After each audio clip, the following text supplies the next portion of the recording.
नमस्कार, गायत्री ज्योतिष केंद्र में आप सभी लोगों का स्वागत है। आप लोगों के लिए हमेशा ही ज्योतिष शास्त्र से जुड़ी महत्वपूर्ण जानकारी के एपिसोड हम समय-समय पर प्रसारित करते रहते हैं।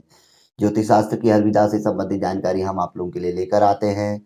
नवग्रह जनित उपाय हों, मूलभूत समस्याओं से जुड़े हुए उपाय हों, वास्तु शास्त्र हो, अंग सपरण शास्त्र, अंक शास्त्र, किसी भी प्रकार की जानकारी हो, हम आप लोगों तक पहुँचाते हैं। कुंडली विश्लेषण से संबंधित महत्वपूर्ण सूत्र भी हम आप लोगों के लिए लेकर आते हैं कि यदि थोड़ी बहुत भी ज्योतिष संबंधित जानकारी हो, हम अपनी पत्रिका देखकर भी आकलन कर सकते हैं कि हम क्या उपाय करना चाहिए हमें या कौन सा रत्न धारण करना चाहिए। ऐसी जानकारी हम कुंडली विश्लेषण के माध्यम से आप लोगों तक पहुंचाते हैं। और भी धर्मशास्त्र से जुड़ी हुई जानकारियाँ भी हम आप लोगों के लिए प्रसारित करते हैं, जो कि हमारे लिए महत्वपूर्ण होती है। पारिवारिक तौर पर नियमित जो हमारा जीवन चलता है, दिनचर्या चलती है, उस पे। आज भी हम आप लोगों के लिए एक ऐसी ही जानकारी लेकर आए हैं, जो कि अत्यंत महत्वपूर्ण है। हर घर से संबंधित जानकारी है, विशेष तौर पर घर से और घर के मंदिर से, क्योंकि हर घर में मंदिर होता है। जानकारी यह है कि घर में शिवलिंग रखना चाहिए या नहीं रखना चाहिए, या शिवलिंग की जो आकृति हो वह कितनी हो।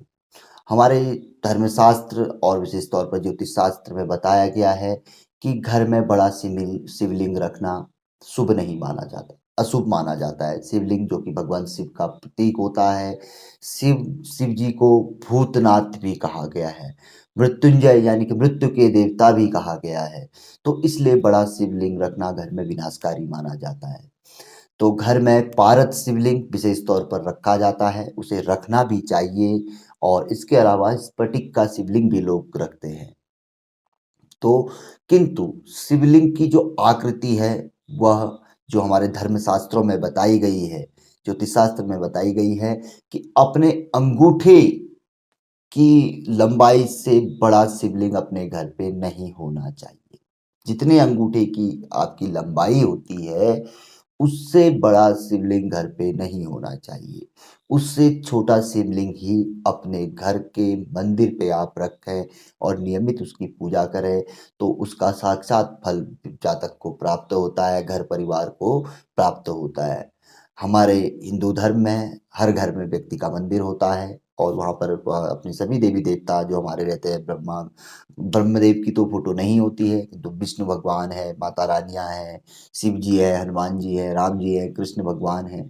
और भी हम जो मानते हैं, अपने जो लोग देवी देवता होते हैं, उनकी भी फोटो हम रखे रहते हैं।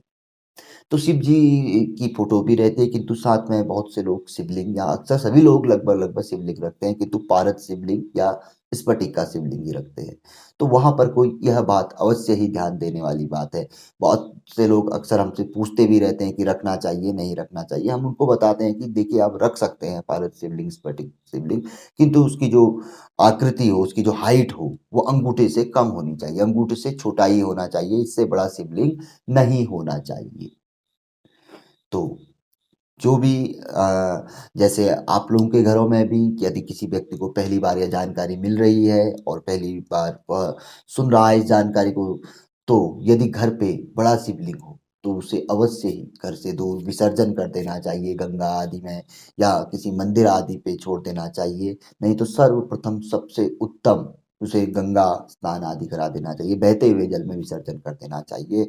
और अंगूठे के बराबर का या उससे कम आकृति का, कम मतलब हाइट का शिवलिंग लाकर घर में रखना चाहिए। उसकी पूजा करने से साक्षात चमत्कारिक परिणाम प्राप्त होते हैं, अरिष्ट टरते टलते हैं।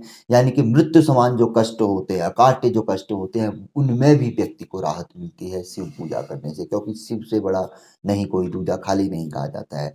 उनकी पूजा किसी भी रूप में आप करें, आप सोते समय भी पूजा करें, आप रात को सोए हैं तब भी भगवान भोलेनाथ का नाम लें। यह तो सभी का, किसी का भी वो भी फल देंगे, लेकिन भोलेनाथ का नाम कभी भी लिया जा सकता है, वह साक्षात फलदायी माना जाता है। तो अवश्य ही इस बात का ध्यान रखें, घर में शिवलिंग रखें तो अंगूठी की हाइट का या उससे कम हाइट का शिवलिंग ही घर पे रखना चाहिए। तो जानकारी काफ़ी अच्छी थी, बहुत से लोगों का इंतजार था। कई लोग कह रहे थे कि गुरुजी इस विषय पे अवश्य ही एपिसोड बनाइएगा, तो आज एपिसोड उन लोगों के लिए प्रसारित है। तो अन्य लोगों के लिए, सभी के लिए है। ये जानकारी पसंद आए तो ज़रूर आगे बढ़ाकर आप शेयर कर सकते हैं, वीडियो को लाइक कर सकते हैं। नए लोगों से आग्रह रहता है, बहुत अच्छी-अच्छी जानकारी रहती है हमारी ज्योतिष शास्त्र से संबंधित। आप एपिसोड देख सकते हैं हमारे, पसंद आए तो जुड़िए गायत्री ज्योतिष केंद्र के साथ। चैनल को सब्सक्राइब करें, बेल आइकन दबाएँ। बहुत अच्छी-अच्छी जानकारी है, नियमित आप लोगों को देखने को, सुनने को मिलेगी।